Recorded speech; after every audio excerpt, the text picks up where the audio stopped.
الشيطان الرجيم. بسم الله الرحمن الرحيم.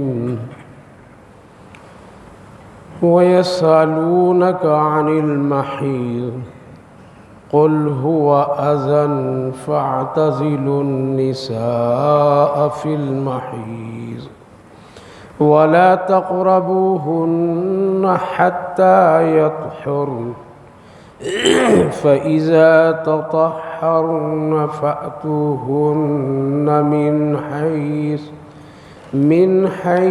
أمركم الله إن الله يحب التوابين ويحب المتطهرين. نساؤكم حرث لكم فأتوا حرثكم أنى شئتم وقدموا لأنفسكم واتقوا الله واعلموا أنكم ملاقوه وبشر المؤمنين. صدق الله العظيم. وَيَسْأَلُونَكَ عَنِ الْمَحِيضِ، آپ سے لوگ عورتوں کے متعلق سوال کرتے ہیں ان ناپاکی کے دنوں کے سلسلے میں. قُلْ هُوَ أَذًى، کہہ دیجئے کہ وہ ایک گندی چیز اور تکلیف دہ چیز. فَاعْتَزِلُوا النِّسَاءَ فِي الْمَحِيضِ، الگ رہو عورتوں سے ان ایام میں جن دنوں میں وہ ناپاک ہوتی ہیں. وَلَا تَقْرَبُوهُنَّ حَتَّى يَطْهُرْنَ، اور قریب قربت مت حاصل کرو یہاں تک کہ وہ پاک ہو جائے. فَإِذَا تَطَهَّرْنَ فَأْتُوهُنَّ مِنْ حَيْثُ أَمَرَكُمُ اللَّهُ، پھر جب وہ پاک ہو جائیں تو تم ان کے پاس آؤ جس طرح اللہ نے تم کو حکم دیا ہے. ان اللہ یحب التوابین ویحب المتطہرین، بے شک اللہ تعالی توبہ کرنے والے سے محبت فرماتا ہے اور پاک صاف رہنے والوں سے بھی محبت کرتا ہے. نساؤکم حرث لکم فأتوا حرثکم انا شئتم، تمہاری عورتیں ایک کھیت کی مانند ہیں، پھر تم آؤ جس طرح تم کھیت میں آتے ہو. وقدموا لانفسکم، اور آگے سے تمہارے لیے. واتقوا اللہ واعلموا، اور ڈرو اللہ سے اور جان لو کہ اللہ سے ملاقات کرنی ہے. وبشر المؤمنین، بشارت اور خوشخبری ہے مومنین کے لیے. بھائیو اور بزرگوں، اس سے پہلی مجلس میں ایک آیت گزری تھی جس میں اللہ تعالیٰ نے نکاح سے متعلق ایک حکم فرمایا تھا، اور وہ یہ تھا کہ تمہارا یعنی ایمان والے کا نکاح ایمان والے ہی کے ساتھ جائز ہے. غیر ایمان والے کے ساتھ ایمان والے کا نکاح حرام ہے، ناجائز ہے. چاہے وہ کتنا اچھا خوبصورت مالدار پڑھا لکھا کیوں نہ ہو، اگر اس کے پاس ایمان نہیں ہے تو ایک مسلمان کا نکاح کرنا اس سے جائز نہیں، حرام ہے. اگر جان بوجھ کر کے اس نے ایسا اگر کر لیا تو بعض علماء کرام فرماتے ہیں کہ یہ ان کی ازدواجی زندگی ایک زنا، حرام اور جان بوجھ کر کے اس حکم کے خلاف ورزی کرنا کفر تک کے لازم آ جاتے ہیں. آج اس کا احتیاط لوگ نہیں کرتے ہیں. دنیا کی کچھ مفاد کے خاطر لڑکے اور لڑکیاں اپنے ایمان اور اپنی پاکیزہ زندگی کو خراب کر دیتے ہیں. بچنا چاہیے اور اپنی اولاد کو اس سے بچانا چاہیے. اس وقت جو حالات ہیں وہ نہایتی خطرناک ہیں. مسلمانوں کے لیے خاص کر نہایت ہی خطرناک ہے. کچھ دنیاوی مفاد اور خصوصاً تعلیم کی بنیاد پر اور تعلیم کے حصول کی بنیاد پر ہم آج اپنے بچے اور بچیوں کو ایمان اور اسلام سے دور کر کے ان کو حرام اور مرتد کے دہانے پر کھڑا کر دیتے ہیں۔ اس لیے کل قیامت کے دن اللہ ایمان کے بارے میں سوال کرے گا، تعلیم کے بارے میں سوال نہیں کرے گا۔ اس لیے ایمان کی فکر اپنے بچوں کے سلسلے میں ضرور کیجئے، اور ایسے نکاح اور ایسے رشتے، ایسی دوستی، ایسے عشق اور محبت سے ہمیشہ بچنا چاہیے جس سے ایمان خطرے میں چلا جائے اور انسان مرتد ہو جائے۔ تو یہ مسئلہ پہلی مجلس میں گزرا۔ اس وقت ایک بہت ہی اہم مسئلہ ہے۔ اس آیت کریمہ کے ضمن میں یہ سمجھیے کہ اسلام ہی ایک ایسا مذہب ہے اور رسول اللہ صلی اللہ علیہ وسلم کا طریقہ اور شریعت ایک ایسی پاکیزہ شریعت ہے کہ ہر ایک انسان کو اس کا حق بتلایا ہے، اس کا مقام، اس کا رتبہ بتایا گیا ہے۔ اسلام میں ایک عورت کا کیا مقام، اسلام میں ایک عورت کی کیا حیثیت، اسلام میں ایک عورت کے ساتھ ایک مرد کا کیسا سلوک کرنا، اور خصوصاً ازدواجی زندگی اور اپنی ضروریات دونوں ایک دوسرے سے کیسے پوری کرنا، اسلام ہی ایک ایسا مذہب ہے، قرآن ہی ایک ایسا دستور اور قانون کی کتاب ہے کہ بغیر کسی جھجک کے اس مسئلے کو بیان کر دیتا ہے۔ باقی اب کسی بھی مذاہب میں چلے جائیں، ان باریکی مسائل کو نہیں ذکر کیا۔ اسی لیے کہ یہودی حضرت امیر المومنین عمر فاروق رضی اللہ عنہ سے کہتا ہے کہ اے عمر، کمال ہے تیرے نبی کا کہ پیشاب اور پاخانے کے طریقے بھی بتا کر کے چلے گئے اور تم کو کسی کا محتاج رہنے نہیں دیے، یعنی ماں کی گود سے لے کر کے قبر کی گود تک کے تجھے جینے کے مسئلے بتا کر کے چلے گئے۔ دنیا میں ایسا کوئی پیشوا اور رہنما نہیں ہے۔ تو میرے بھائیو بزرگوں، عورتوں کا حقوق، عورتوں کے مقام، عورتوں کی عزت، اس کی شرافت، اس کے ساتھ اپنی زندگی، ازدواجی زندگی خصوصاً گزارنے کا جو طریقہ اللہ اور اللہ کے رسول بتایا ہے، اور کسی بھی مذہب میں اتنا واضح اور اتنا حق اور حقوق کا خیال رکھ کر کے ذکر نہیں کیا گیا ہے۔ جب اسلام نہیں آیا تھا، اسلام سے پہلے جب رسول اللہ صلی اللہ علیہ وسلم کا طریقہ اور شریعت نہیں ہوئی تھی، اس سے پہلے عورتوں کے ساتھ ایک مسئلے میں کفار و مشرکین کا ایک عجیب رویہ ہے۔ ہم اور آپ جانتے ہیں کہ عورتوں میں، چاہے وہ کسی بھی مذہب سے تعلق رکھنے والی عورت ہو، ان کے ساتھ ایک فطری ایک عذر ہے، وہ ایک فطری عذر ہے کہ وہ مہینے میں کچھ دن ناپاک ہو جاتی ہے۔ یہ ایک قدرتی چیز ہے، ان کی فطرت میں داخل ہے، یہ اپنے سے کوئی نہیں بناتا ہے۔ مسلمان عورتوں کے لیے بھی ہے کہ مسلمان عورتیں مہینے میں کچھ دن، 7 دن، کوئی 10 دن، کوئی 3 دن ناپاک ہو جاتی ہیں۔ وہ ایسے میں حکم ہے شریعت کا کہ ان سے نماز کو روک دیا گیا، ختم کر دیا گیا، ساقط کر دیا گیا۔ روزہ کا مہینہ ہے، اگر وہ دن وہ ایام آ جائے تو روزہ بھی رکھنے کے لیے اس وقت منع کر دیا جاتا ہے کہ روزہ مت رکھو، بلکہ بعد میں قضا کر لو۔ لیکن نماز مکمل ساقط کر دیا گیا، قضا بھی نہیں ہے۔ اسی طرح اگر حج کا مہینہ ہے اور حج کے دن اور ایام ہیں، اگر یہ حالات ایک مسلمان عورت کے ساتھ آ جائے تو وہاں حکم ہے کہ تم حج بھی روک دو۔ یعنی وہ ناپاکی کے ایام ہوتے ہیں، اس میں اس کے مسائل ہیں، حقوق ہیں۔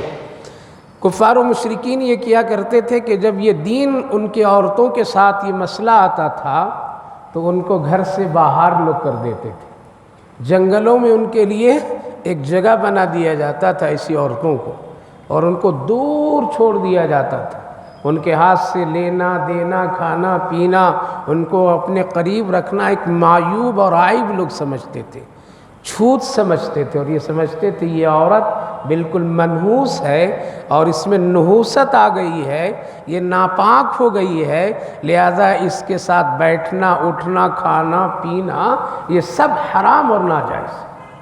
یہ عورتوں کے ساتھ ایک خاص ظلم، سوچئے کتنی بڑی تکلیف، جبکہ مردوں کے ساتھ میں بھی عوارض ہیں، پاکی ناپاکی لگا ہوا ہے۔ لہذا یہ سلسلہ چلتا تھا۔ جب اسلام آیا اور صحابہ کرام رضوان اللہ عنہم اجمعین جب اسلام میں داخل ہوئے اور اپنے وہ کفر کے زمانے کے حالات عورتوں سے متعلق جب رسول اللہ صلی اللہ علیہ وسلم سے سوال کی، یا رسول اللہ ایسا ہوتا ہے اور ایسا ہم لوگ کرتے تھے، اب کیا کیا جائے؟ کیا عورت چھوت ہے؟ کیا عورت ناپاک ہے؟ کیا عورت منحوس ہے کہ اس کو ایسے دینوں میں اور ان دینوں میں الگ تھلگ کر دیا جائے؟ اللہ رب العالمین نے صحابہ کے ان سوالوں کا جواب، یسألونک عن المحیض، آپ سے ان عورتوں کے متعلق جو ناپاکی کے دن اور ایام ہیں اس سے متعلق آپ سے لوگ پوچھتے ہیں، آپ کہہ دیجئے کہ یہ ایک ناپاکی کا دن ہے، گندگی کا دن ہے، لیکن مکمل ناپاکی نہیں۔ قل هو اذن، ہاں صرف اس میں چند احتیاط کر لو۔ کیا احتیاط کر لو؟ کہ ان دینوں میں تم جو خاص تعلقات جو عورت سے قائم کیا جاتا ہے وہ مت قائم کرنا، باقی ان کو اپنے ساتھ رکھنا، ان کے ہاتھ کا کھانا، ان کا پکانا اور ان کے ساتھ میں رہن سہن ایک بستر پر بھی کر لینا، یہ سب کچھ جائز ہے۔ کون فرمایا؟ اللہ نے فرمایا۔ یہاں سے وہ عورتوں کو جو ذلت کی زندگی گزارنی پڑتی تھی، جو ایک رسوائی کی زندگی گزارنی پڑتی تھی، معاشرے میں جو ان کو ایک احساس کمتری میں مبتلا کر دیا جاتا تھا، جو شرمندگی ہوا کرتی تھی، عورتیں چھپایا کرتی تھی اور دور اپنے بال بچوں سے ہو جایا کرتی تھی، یہ مقام کس نے دیا؟ اسلام نے دیا۔ اسلام نے عورتوں کو ایک بڑا رتبہ دیا، اسلام نے عورتوں کو ایک ٹھکانہ دیا، عورتوں کو ایک بڑی عزت اور احترام دیا۔ لہٰذا مسائل صرف اتنے بیان کر دیے گئے کہ ان ایام میں صرف اتنا کام کر لینا کہ تم خصوصی ملاقات مت کرو، باقی ان کے ہاتھ سے کھانا پینا، ایک ساتھ کھانا پینا، ایک کمرے میں رہنا، ایک بستر پر رہنا، سب جائز ہے تیرے لیے، سب جائز ہے۔ لیکن ان ایام میں اپنی جنسی خواہشات کی تکمیل جائز نہیں، حرام ہے، حرام ہے۔ اس لیے اللہ کے رسول صلی اللہ علیہ وسلم نے جنسی تسکین اور خواہشات کی تکمیل کے بھی خصوصی مسائل بھی بتا دیے اور قرآن میں بتایا۔ اب کوئی کہے گا کہ مولوی صاحب بیٹھ کر کے ایسے مسئلے عورتوں کا بیان کرتا ہے، ان کو شرم اور حیا نہیں ہے؟ نہیں، اگر نہیں بتائیں گے تو امت کو معلوم کیسے ہوگا؟ لوگوں کو معلومات کیسے ہوں گے؟ اگر یہ حیا اور شرم اور بےہودگی کی بات ہوتی تو خود اللہ قرآن میں ذکر کیوں کرتا؟ لہٰذا کبھی کبھی تو ایسا ہوتا ہے کہ آج مسلمان ہو یا غیر مسلمان ہو، انسان اپنی جنسی تسکین اور خواہشات کو پوری کرنے کے لیے درندوں کی طرح طریقہ اختیار لوگ کرتے ہیں، درندوں کی طرح لوگ اپنی جنسی تسکین اختیار کرتے ہیں، جبکہ ہم سب کے آقا صلی اللہ علیہ وسلم نے بڑی حیا اور بڑی پردے داری کے ساتھ میں اس کے عمل کو حکم دیا ہے کرنے کو۔ حضرت ام المومنین عائشہ صدیقہ رضی اللہ عنہ فرماتی ہیں، اللہ اکبر، نبی کو ایسے موقع پر میں بھی اتنا بحیا دیکھی میں کہ کبھی بھی نہیں کسی نے۔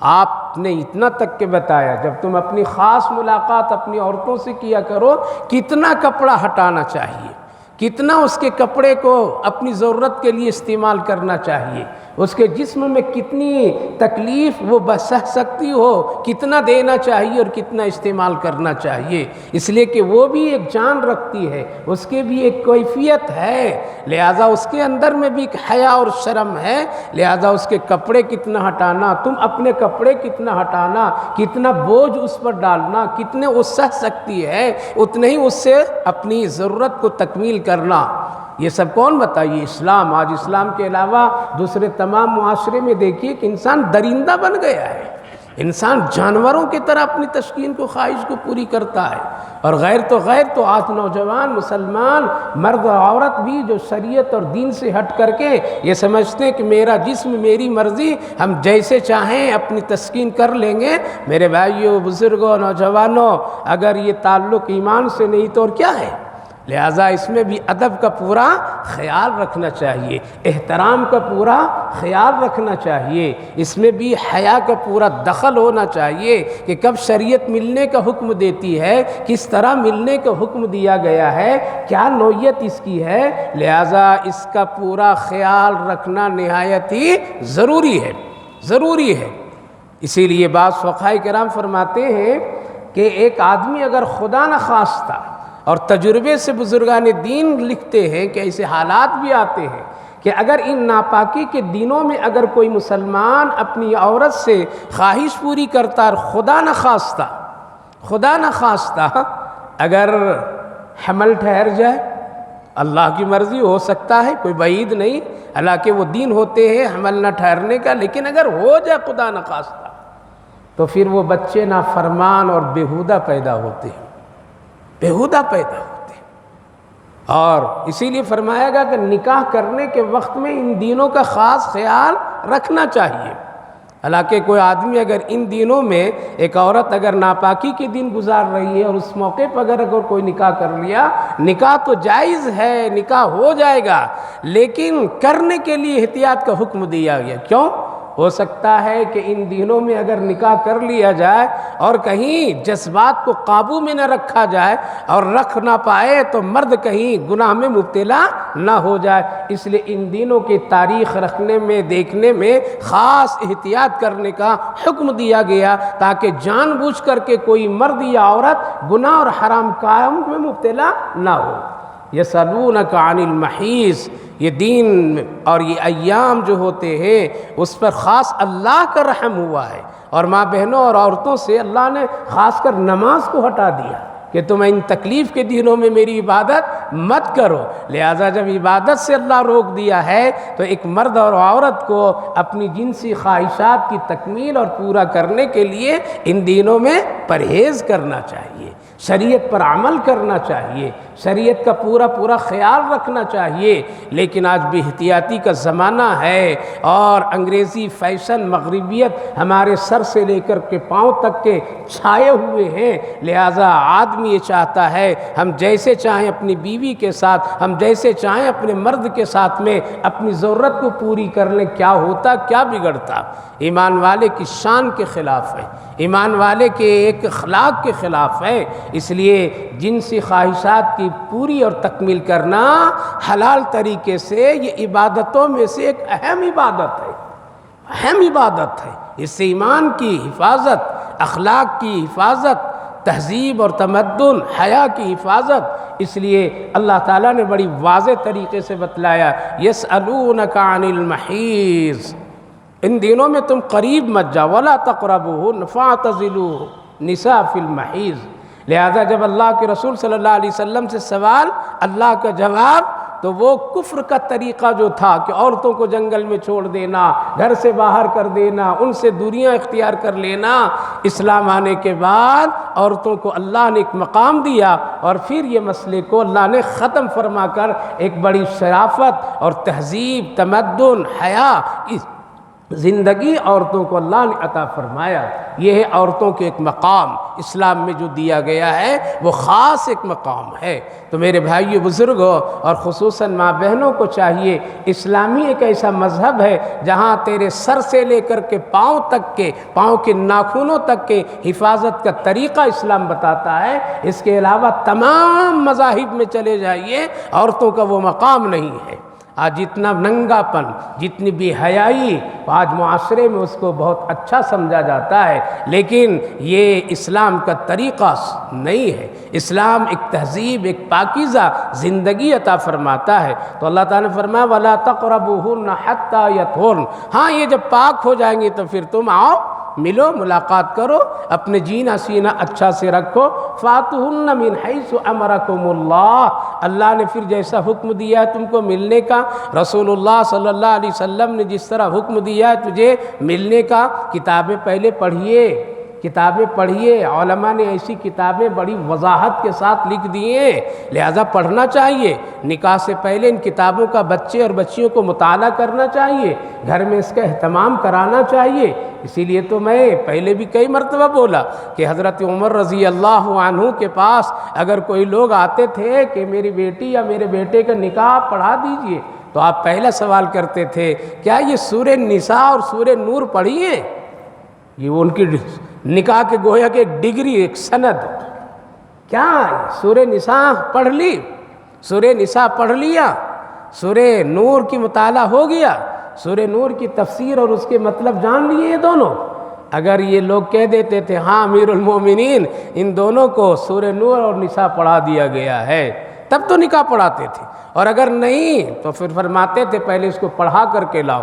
ارے زندگی گزارنے کا طریقہ جانیں گے تبھی تو زندگی گزاریں گے، یا بغیر ڈرائیونگ کے گاڑی پر بیٹھا دو گے تو ایکسیڈنٹ تو ہو جائیں گے، جھگڑے ہوں گے، تکرار ہوں گے۔ جنسی خواہشات کی پوری اور تکمیل کرنے میں شیطانوں کا طریقہ، بیرا روی کا طریقہ، درندوں کا طریقہ کہیں اختیار نہ کر لے۔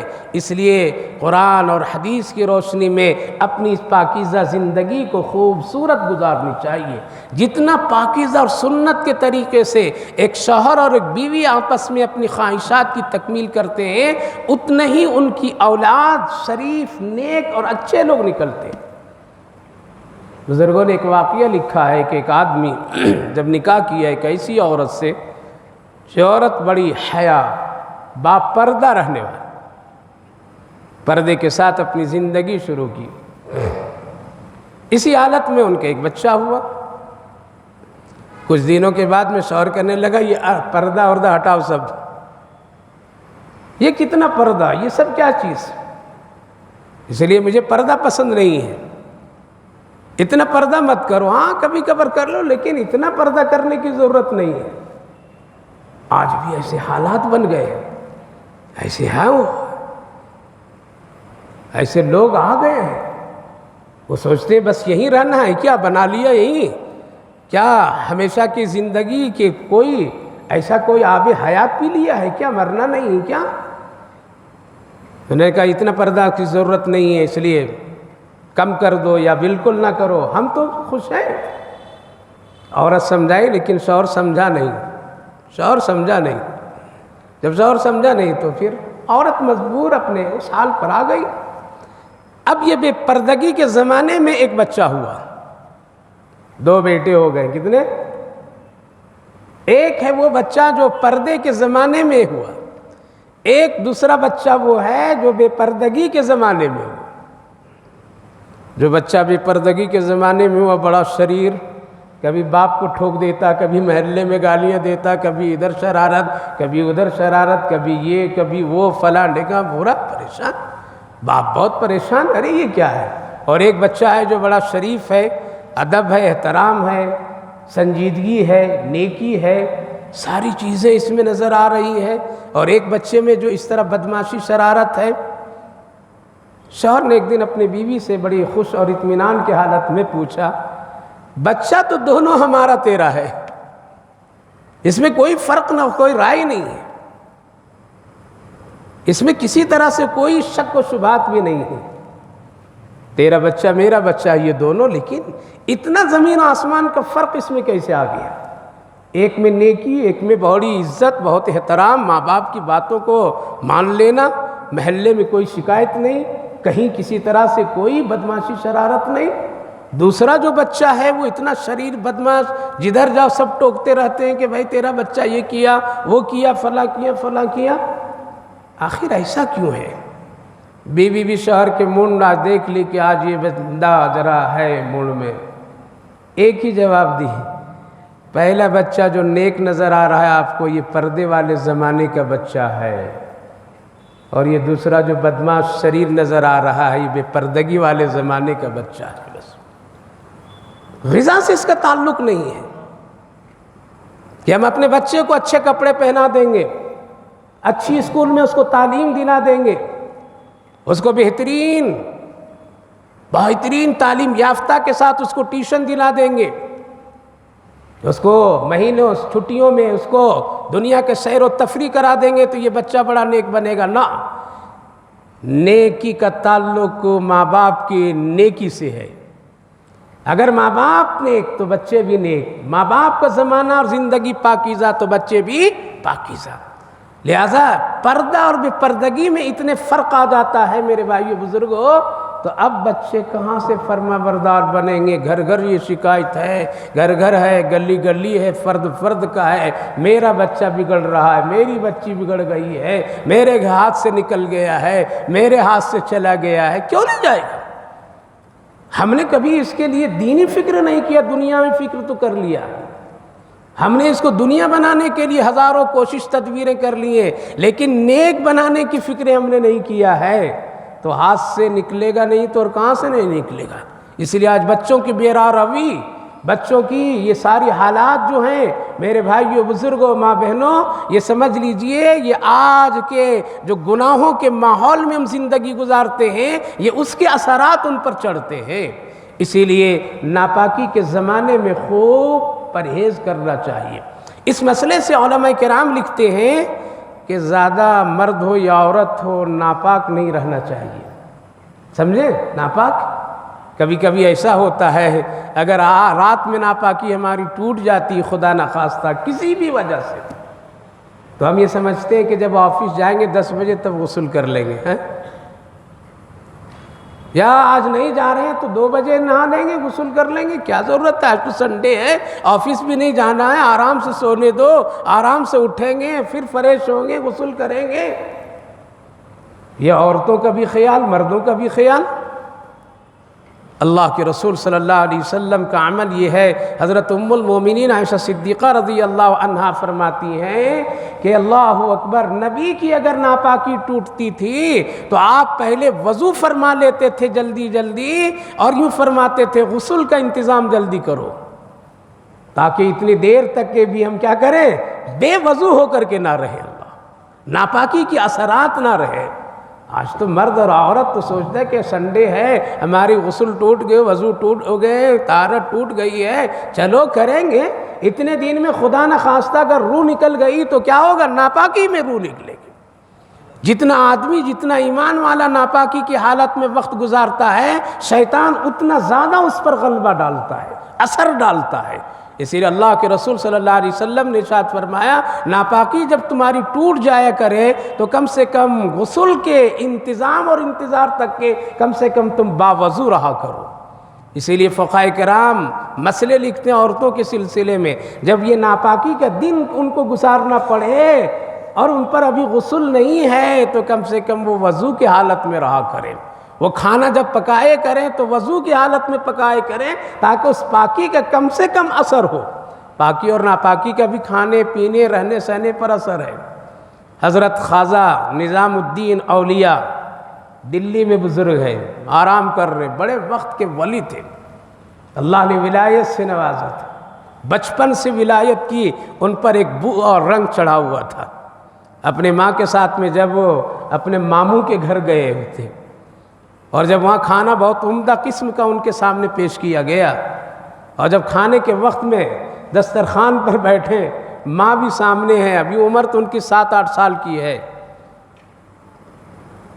تو لقمہ لیتے ہیں منہ میں اور ماں کو دیکھتے ہیں۔ ماں بار بار دیکھ کر کہنے لگی، بیٹا کیا بات ہے، اچھے کھانے ہیں سب، تمہارے احترام میں آج لوگ گھر والے بہت اچھے کھانے بنائے، کتنے انواع و اقسام کے کھانے رکھے ہوئے، کھاؤ بیٹا۔ کہا کہ دل نہیں چاہتا ہے، تو ماں سمجھ گئی، اس لیے ان کو اٹھا کر کے ذرا ادھر دور لے گئی۔ کہا کیوں نہیں کھاتے ہو؟ کہا کہ ماں بالکل اندر جانے کے دل نہیں چاہتا، زبان نہیں چل رہی ہے، آپ ہم کو اپنے گھر میں نمک روٹی چٹنی کھلاتی ہیں، میں شوق سے کھاتا ہوں، دل بھر جاتا ہے، مطمئن ہو جاتا ہوں، اور تب یہ چاہتی ہے، لیکن یہاں ہر طرح کے کھانے ہونے کے باوجود بھی مجھے کھانے کا دل نہیں چاہ رہا اندر سے۔ آپ ہی بتلائیے کیا فرق ہے؟ بیٹا پوچھ رہا ہے، تو ماں جواب دیتی ہے، بیٹا مسئلہ ایسا ہے کہ میں تم کو جو بھی کھانا پکاتی ہوں تیرے لیے اور کھلاتی ہوں، باوضو اور پاک صاف ہو کر کے کھلاتی پلاتی ہوں۔ یہاں عورتیں جو کھانا پکائی پاک تو ہے لیکن بے وضو ہو کر کے پکائی، یہ ہے وضو کا صرف فرق ہے۔ اسی لیے ماں بہنوں سے میری گزارش ہے یہ قرآن کی روشنی میں کہہ رہا ہوں، علماء کے فتوے مسئلے کی روشنی میں، کہ جب تمہارے یہ دن اور ایام گزرے، اور مرد حضرات سے بھی کہتا ہوں کہ اپنے گھر میں ایسے اسلامی ماحول بناؤ، پاکیزہ طہارت، کہ جب یہ دن ہو تمہارے تو اکثر و بیشتر وضو کے ساتھ رہا کرے، تاکہ شیطان آپ پر حملہ نہ کرے، وسوسے غلط خیالات نہ ڈالے۔ اس لیے ان ایام میں بہت ہی احتیاط کرنے کی ضرورت ہے، مرد کو بھی اور عورتوں کو بھی۔ عورتوں پہ ایسے حالات میں کوئی زیادتی اور ان پر کوئی سختی نہ کرے جس کی وجہ سے عورتیں کبھی غیر غلط کاموں پر آپ کے لیے آمادہ ان کو ہونا پڑے۔ اس لیے احتیاط اور تقوی، اسی لیے اللہ نے فرمایا جب یہ پاک ہو جائے پھر تم اس کے پاس میں آؤ جس طرح اللہ نے حکم دیا ہے، ان اللہ یحب التوابین ویحب المتطہرین۔ دو بات اللہ فرمایا، اللہ توبہ کرنے والوں سے محبت کرتا ہے اور پاک صاف رہنے والوں سے بھی محبت کرتا ہے۔ توبہ کرنے کے مطلب خدا نخواستہ ہے بندو تم تو ہو جنسی خواہشات کہیں گڑبڑ ہو جائے اور ایسے حالات میں بھی کوئی خطا ہو جائے، ایسے حالات میں بھی کوئی زیادتی ہو جائے، فوراً توبہ کرو۔ کیا کرو؟ فوراً توبہ کرو کہ اللہ ایسی غلطی ہو گئی، ہم قابو میں نہیں رہ سکے، لہذا فوراً توبہ کرنا چاہیے۔ تمہارے اس توبہ سے اللہ تجھے محبوب بندہ بنا لے گا۔ اور دوسری بات اللہ نے فرمایا پاک صاف رہا کرو۔ کیا کرو؟ پاک صاف رہا کرو، ہمیشہ پاک صاف ہمیشہ رہا کرو۔ یہ آیت کریمہ خاص موقع پر خاص لوگوں کے لیے نازل ہوئی ہے۔ قباء مسجد جانتے ہیں؟ نام سنے؟ کہاں؟ بنگلور میں دنیا کی ایک پہلی مسجد قباء مسجد، جہاں رسول اللہ صلی اللہ علیہ وسلم جب ہجرت کر کے تشریف لائے تھے مدینہ طیبہ تو آپ کی اونٹنی وہیں پہلے بیٹھی تھی۔ کہاں بیٹھی تھی؟ قباء میں۔ اس وقت مسجد تھی نہیں، اونٹنی وہیں بیٹھی۔ پھر وہاں سے مدینے کے سارے انصار صحابہ آ گئے اور سب نے التجا کیا، رسول اللہ آپ ہمارے گھر کا مہمان، آپ ہمارے گھر کا مہمان، ہمارے گھر کا مہمان۔ تو آپ نے کسی کا دل توڑنا نہیں چاہا تو یوں فرمایا چھوڑ دو میری اونٹنی کو، جس کے گھر کے صحن میں بیٹھ جائے گی اسی کے گھر کا مہمان۔ تو دوبارہ پھر وہاں سے اونٹنی اٹھی اور چلتی رہی، چلتے چلتے جا کر کے حضرت ابو ایوب انصاری رضی اللہ عنہ کے گھر کے صحن پہ بیٹھ گئی۔ آپ وہیں مہمان بنے اور آپ کا میزبان حضرت ابو ایوب انصاری رضی اللہ عنہ بنے۔ وہ جگہ جہاں اونٹنی پہلی بار بیٹھی تھی وہاں آج ایک مسجد قباء ہے۔ اللہ کے رسول صلی اللہ علیہ وسلم نے بہت ہی اس مسجد میں عبادت فرماتے تھے۔ جب مسجد نبوی بن گئی تب بھی آپ وہاں روز فجر کے بعد جایا آیا کرتے تھے۔ اسی لیے آج بھی حدیث پاک کی روشنی میں بتا رہا ہوں، حدیث ہے اور وہاں منبر اور محراب کے سامنے یہ حدیث لکھی ہوئی ہے کہ جو آدمی یہاں 2 رکعت نماز پڑھ لیتا ہے اللہ اس کو ایک عمرے کامل کے ثواب عطا فرماتا ہے، عمرے کا ثواب عطا فرماتا ہے۔ لہٰذا وہاں کے لوگ، جن لوگوں نے مسجد تعمیر کی اس وقت اور جو آبادی تھی اور جو مسلمان تھے، ان کی شان میں یہ آیت کریمہ نازل ہوئی، ان اللہ یحب التوابین ویحب المتطہرین۔ آج بھی مسجد قباء کے وہ منبر اور محراب کے پورے حصے میں قرآن کی یہ آیت کریمہ درج ہے، لکھا ہوا ہے، اور وہ حدیث پاک کے جو یہاں آ کر کے 2 رکعت نماز پڑھ لے اس کو ایک عمرے کا ثواب، یہ دونوں چیزیں خطبے کی شکل میں وہاں لکھ دیا گیا ہے۔ یہ کیوں آیت ان کی شان میں نازل ہوئی؟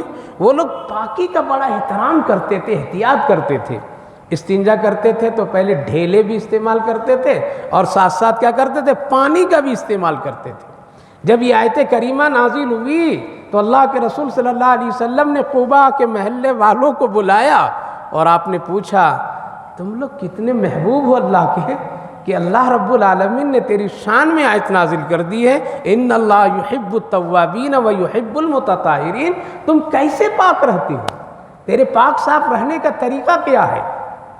تو ان لوگوں نے کہا کہ یا رسول اللہ ہماری جب ناپاکی ٹوٹتی ہے تو فوراً کیا ہوتا ہے؟ پاکی ٹوٹتی ہے تو فوراً ہم لوگ پاک ہو جاتے ہیں، دیر نہیں کرتے۔ ایک بات دوسری بات یہ ہے کہ جب ہم لوگ استنجے کے لیے استعمال کرتے ہیں، پاکی کے لیے، تو پہلے ڈھیلا استعمال کرتے ہیں، اس کے بعد پھر کیا کرتے ہیں؟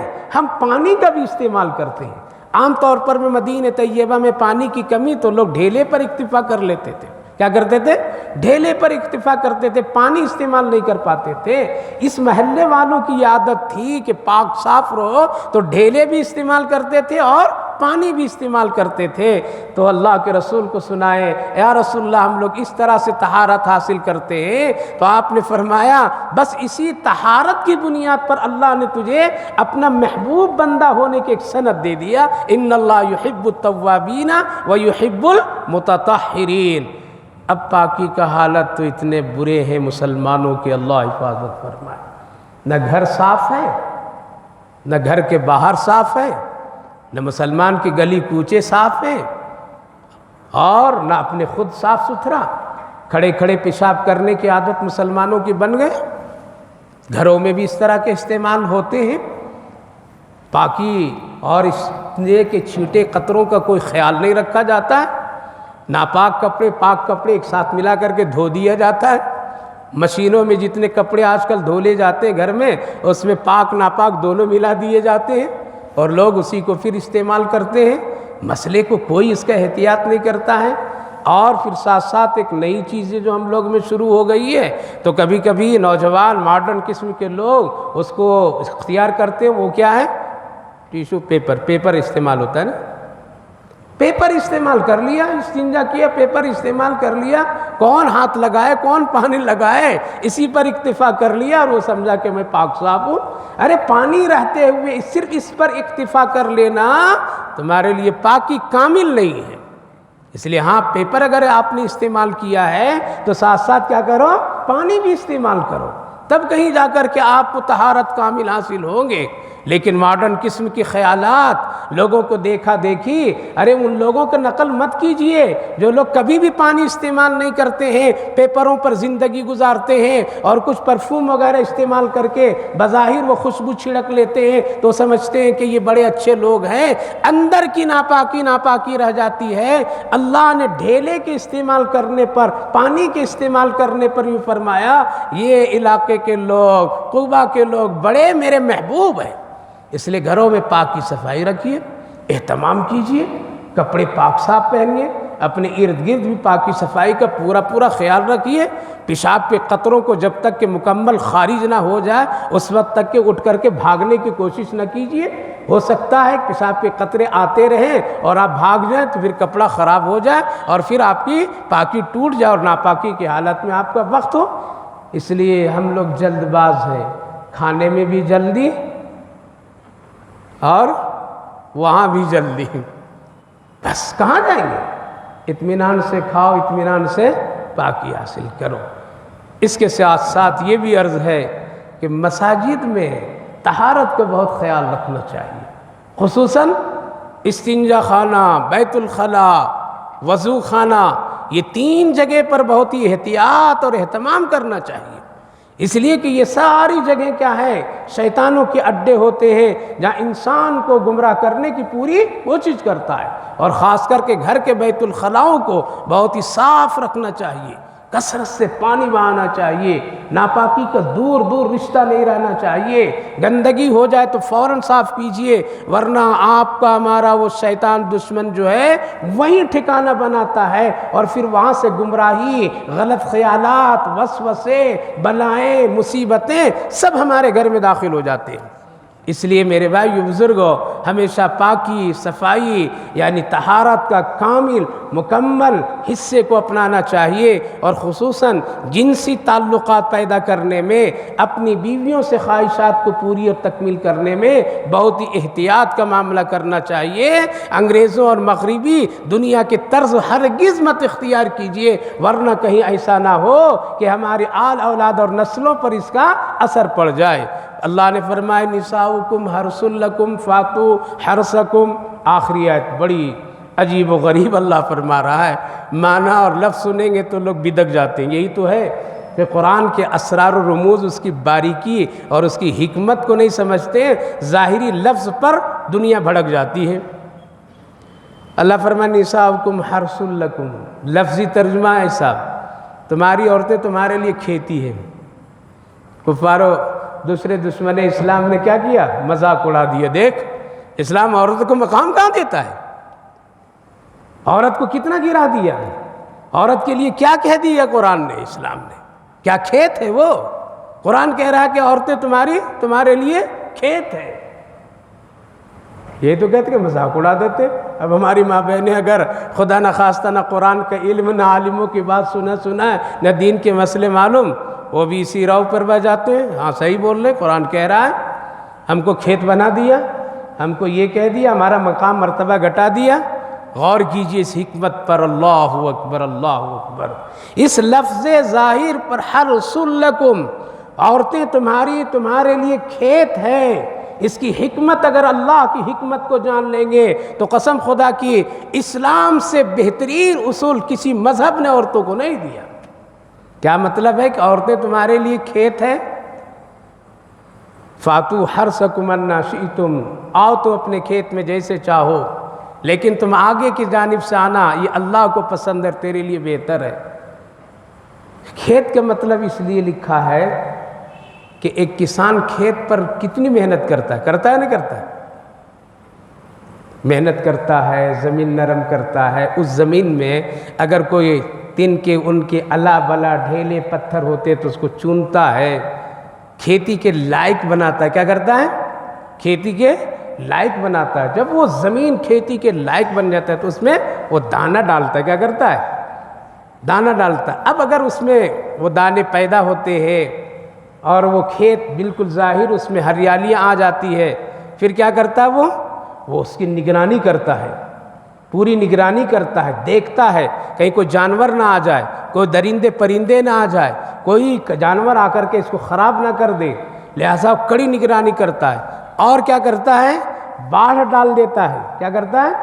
کھیت کے ارد گرد ایک لکڑیوں سے یا جیسے بھی ہو کپڑوں سے اس کو چھپاتا ہے، پردہ کر دیتا ہے تاکہ اس میں کوئی موذی جانور نہ آ جائے، کوئی جانور نہ داخل ہو کر کے ختم کر دے، بکریاں نہ آ جائے، درندے پرندے کو داخل نہ ہو جائے۔ حفاظت کرتا ہے نا، دھوپ ہے، گرمی ہے، جانوروں سے ہے، سب سے حفاظت کر کے کیوں کرتا ہے؟ تاکہ اس سے جو کھیتی جو اناج آئے وہ فریش آئے۔ کیا ہے؟ فریش آئے، اچھا آئے۔ کتنی محنت کیا اللہ نے، اس طرف اشارہ کیا ہے مردو، جس طرح سے ایک کسان کھیت پر اتنی محنت کرتا ہے، تم بھی اپنی بیوی پر اتنی محنت کرو۔ اس کی زندگی میں اگر کوئی دکھ تکلیف آ جائے تم اس کا خیال رکھو۔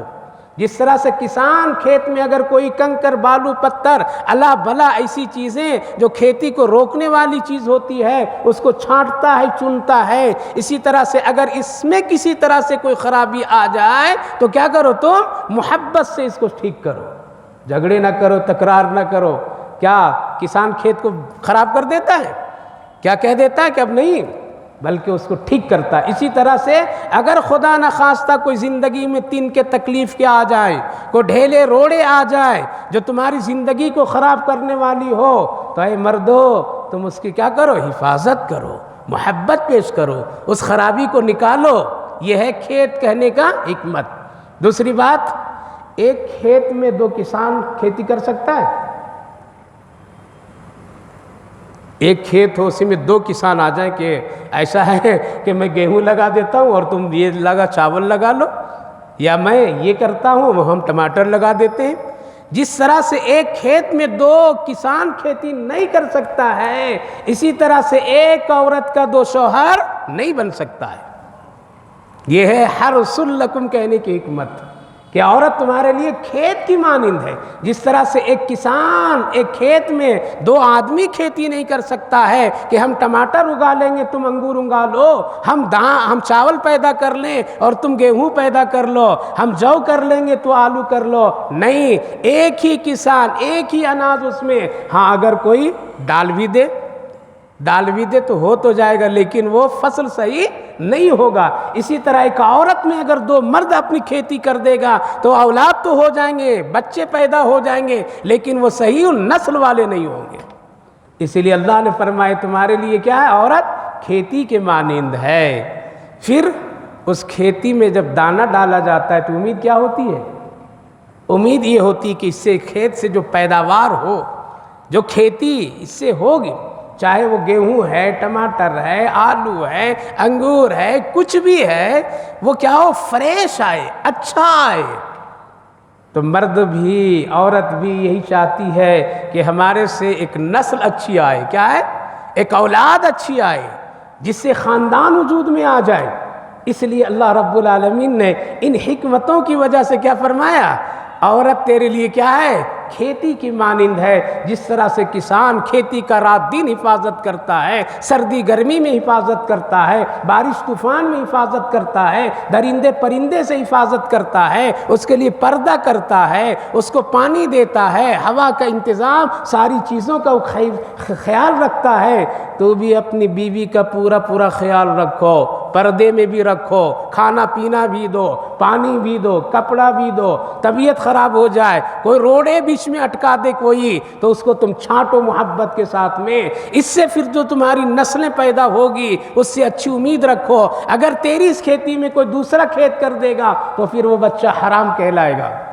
یہیں سے علماء کرام لکھتے ہیں عورت کے لیے، ایک عورت کے لیے 2 شوہر جائز نہیں ہے، حرام ہے۔ آج عورتیں کہہ دیتی مرد 4 کر سکتا ہے تو عورت کیوں نہیں کر سکتی؟ کر لو، دین سے نکل جاؤ، مرتد بن جاؤ، کر لو، 4 نہیں 10 کر لیجئے، نسلیں برباد ہو جائے گی، نسل کی کوئی حیثیت نہیں ہوگی۔ یہ بھی کہے گا یہ میرا بچہ، یہ میرا بچہ، وہ تیرا بچہ، تو بچہ کہاں جائیں گے؟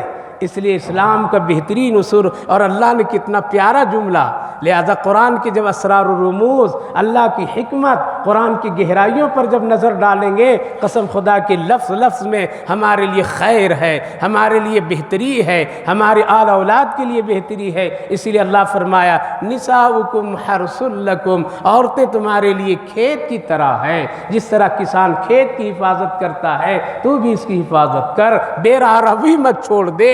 اس کو اگر چھوڑ دو گے بے پردے کے ساتھ میں تو کوئی درندہ ضرور نظر لگا دے گا، نظریں گاڑ دے گا، اس پر کچھ نہ کچھ حملہ کرے گا، کھیت تیرے خراب ہو جائیں گے، نسلیں تیری خراب ہو جائے گی۔ اس لیے اس کو کھیت کے مانند حفاظت کرو۔